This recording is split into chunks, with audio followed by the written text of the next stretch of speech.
fact, apparently values him more than her theater teacher because Cheney is one rung higher on her wall than her. Ah, hello there. It seems you've caught me studying. Studying what? I hear you eagerly and rhetorically asking. Well, it's certainly not Sam and Cat. That'd just be ridiculous. No, the topic tickling my analytical mind at the moment is the video essay. Let's Plays? They're ancient history. Commentary videos? A mere flash in the pan. Video essays, however, they're the metagame now. And how exactly they're dominating the YouTube landscape is my current thesis. Geez, I probably sound like a video essayist myself right now. Don't worry, I won't blandly info dump at you for 9 hours. Consider this more of a hands-on study. Now, if you're interested, take a seat and I'll give you a free of charge lecture on the art of video essays.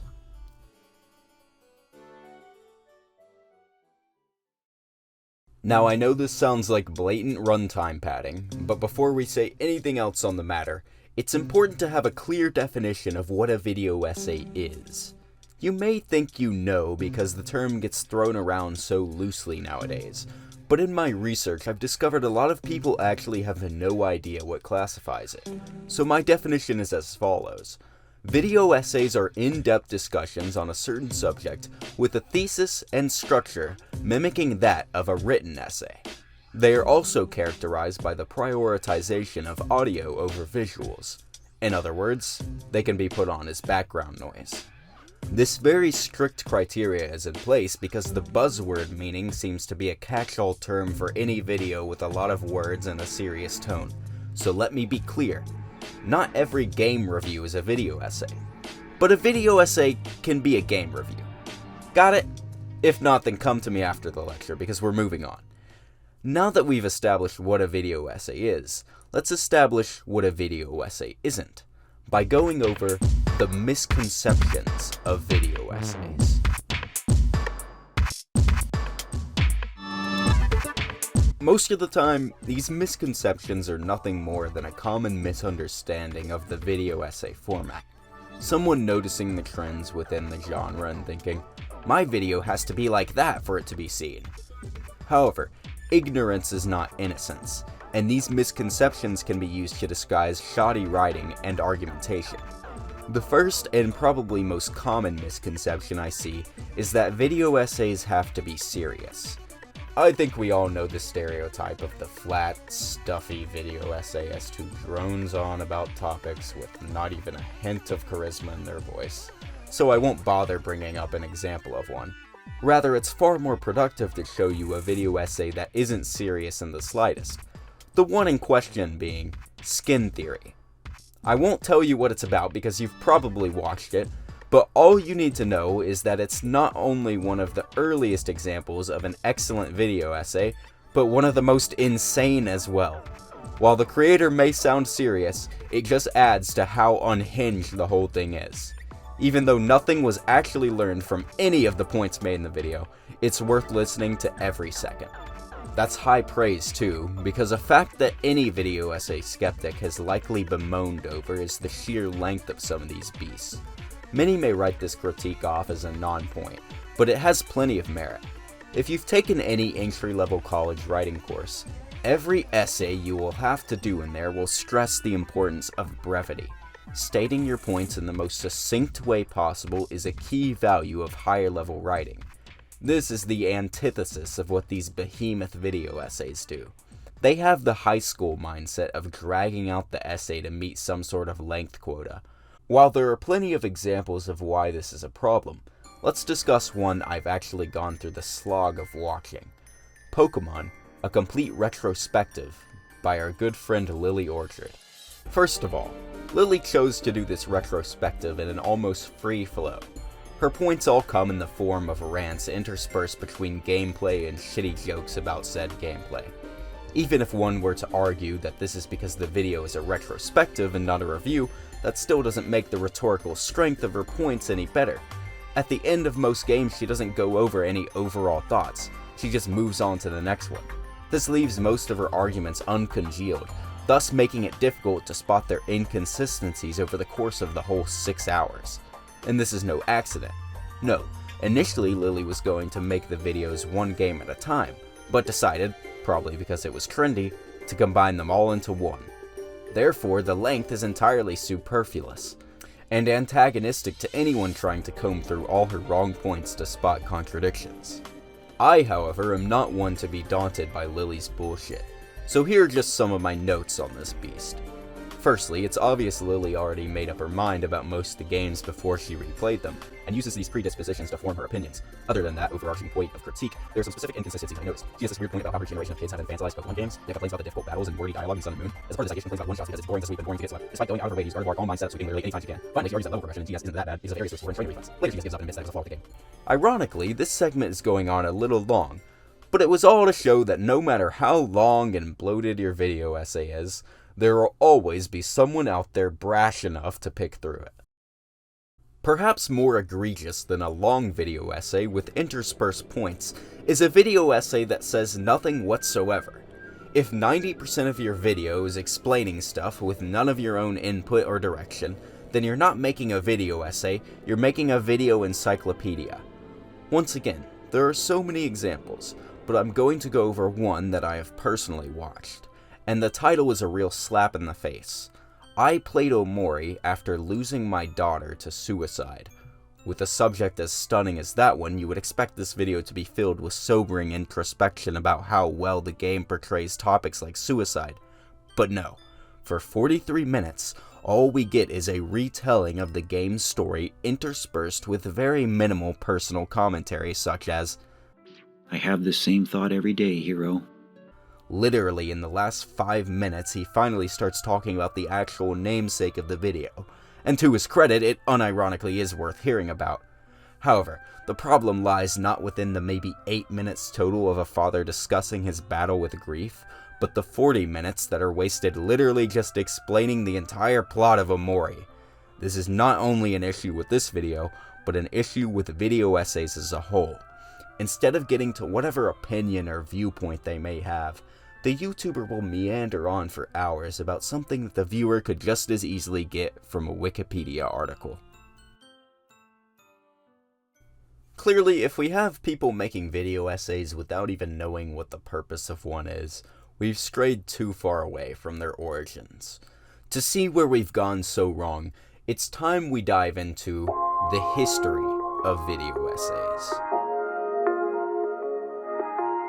As an internet historian, no relation, my job is actually harder than that of real historians. Where a real historian might struggle with finding information on whatever niche civilization they're studying, we internet historians have the opposite issue, in that there is too much information out there.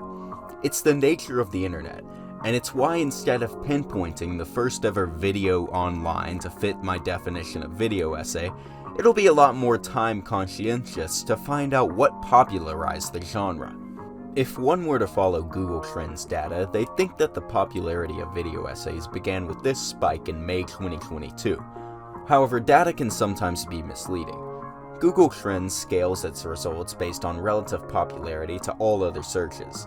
So in other words, it's competing with music videos and Rihanna is Smurfette. Real YouTubers know that these are unfairly pushed to the top of the homepage by traditional media. Instead, I decided to do my own sleuthing using the before search feature and a little bit of my own knowledge from compulsively browsing YouTube over the years. I noticed that some of the first parodies of the genre appeared around late 2019, so our point of inflection is somewhere before that. Using this info to narrow our search down further, it seems the term was first popularized around mid-2016 by YouTube critics such as Lindsay Ellis and H-Bomberguy. However, this answer is unsatisfying to me. Even though they coined the term and fall under our definition of video essay, their videos never got enough attention outside of the topics they were discussing to truly catapult the style of video into its modern notoriety. No. The catalyst for this virus has to be a video so sensational, so genre-defining, and so far-reaching that it would not only have other video essays made about it, but would continue to spur controversy for years to come. With that, I believe that the progenitor of our current understanding of the video essay is none other than Lily Orchard's Steven Universe's Garbage, and here's why. Now I'm sure you're all ready for me to really rip into Lily Orchard and her fanatical takes, but I'm gonna take an even bolder stance and say that this video is actually very good. Hang that nigga now! I got the rope right here! Hear me out. It barely wastes your time. It has a point. Lily clearly cares about what she's talking about. And most importantly, she's right. Steven Universe does suck. And it's for a lot of the reasons she says. This is why I believe it's the father of the modern video essay. It not only has all the characteristics of one, but it made a big enough splash for its ripples to shape the ocean of YouTube content. This is shown to be true with the direction video essays went in. More bold takes, longer run times, and an abundance of in-depth analysis on kids' content. Look at people like Imp Lemon, Quentin Reviews, and Shafrillis Productions. Their popularity has all surged since 2018 with similar style content. Even though some of them were making video essays before, it seems like a shift in the algorithm and what viewers wanted to see pushed their videos to greater heights. One of the reasons for this was watch time.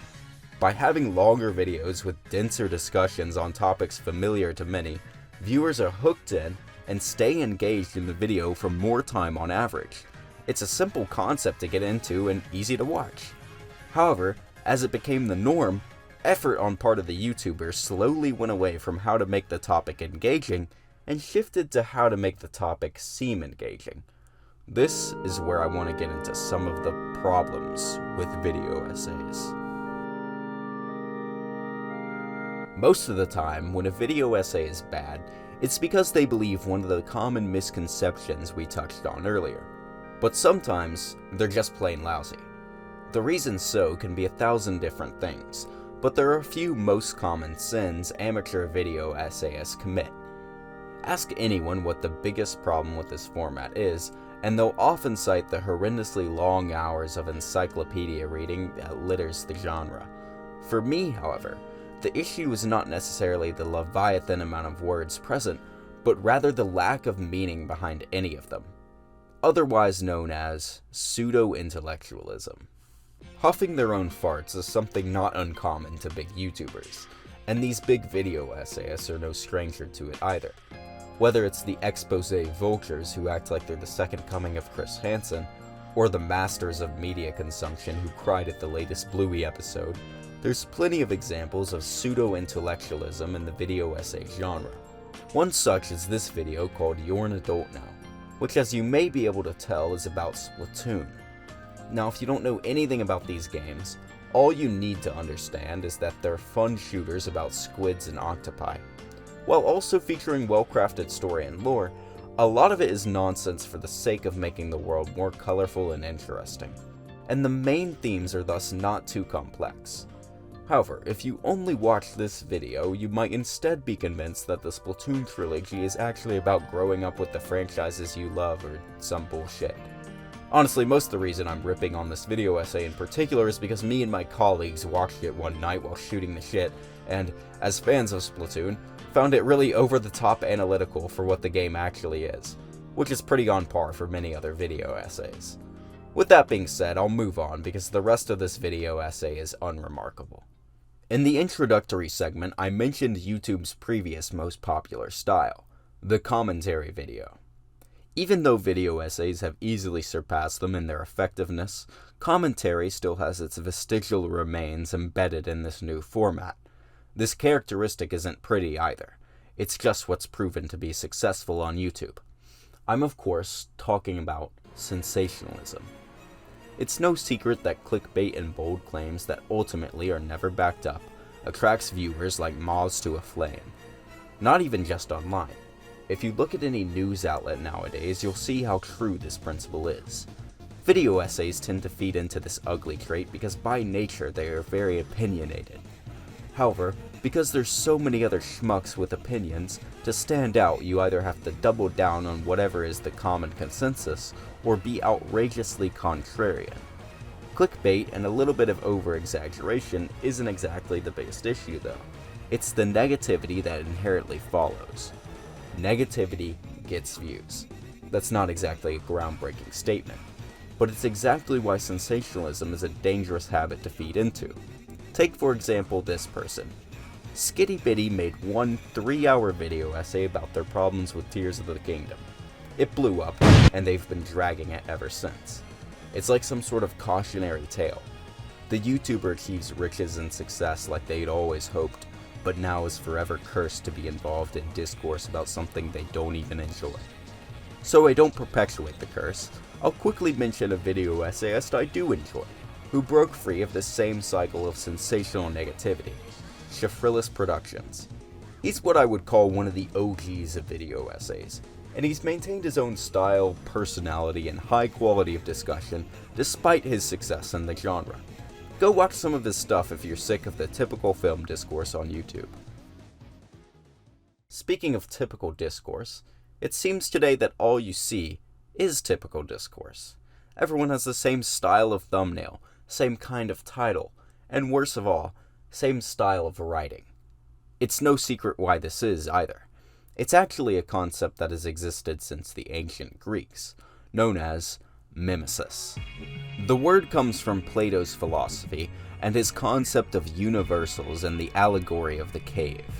To put it in basic terms, there are two distinct worlds: the world of ideas, where the purest form of everything exists, and our world, where we perceive loose forms of what exists in the ideal world.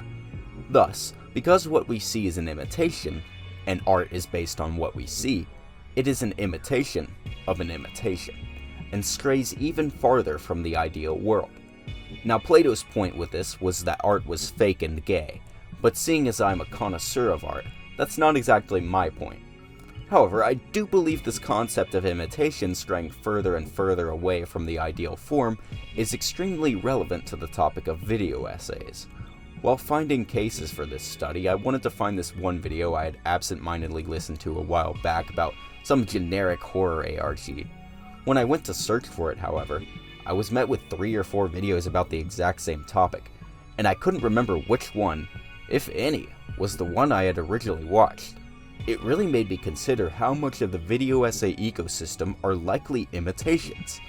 Instead of simply having a thought, these YouTubers are having thoughts about someone else's thoughts, and slowly straying further and further away from the ideal form of the video essay. This concept may seem mostly abstract, but think about the misconceptions we touched on at the beginning of this lecture, and how common they are.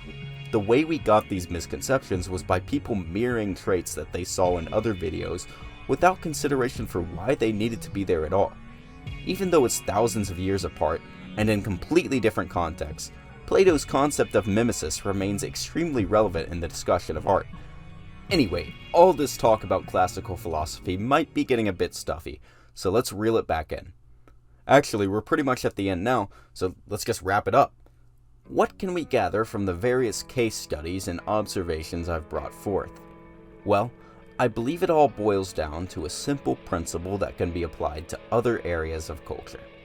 Popularity saturates quality. When a genre or style becomes popular, people see that as a formula for success, and instead of using the style to accentuate their videos, they make videos for the sake of using the style. This especially applies for video essays. The term has become so broad and vague that a YouTuber can call just about anything a video essay and artificially generate goodwill from the audience because video essays have built up that goodwill over the course of 6 or so years. The ultimate goal of my study is not to say, video essay bad, but rather to get rid of the trend of video essays and return them to their ideal form. That is why I've spent so much time narrowing down what a video essay exactly is, and identifying the lazy shortcuts video essayists abuse. This format is meant for in-depth and meaningful discussion, but the misconceptions and problems associated with it have stifled that. In summary, don't make a video essay just to make a video essay. Make one because you have something to say, an interesting perspective to add to a topic. Unique visions will always reign supreme in art, and it's no different here. Video essays, when done right, are not bad for the YouTube landscape. Looking at styles of content that have dominated the YouTube meta before, this is in fact a lot better. However, as with any other type of YouTube video, it runs the risk of becoming blandly formulaic. With that, I believe I've given you all enough to chew on and consider for yourselves. If you have any further questions, I'm more than happy to talk to you after. For now though, thank you for listening to my lecture. You're all dismissed.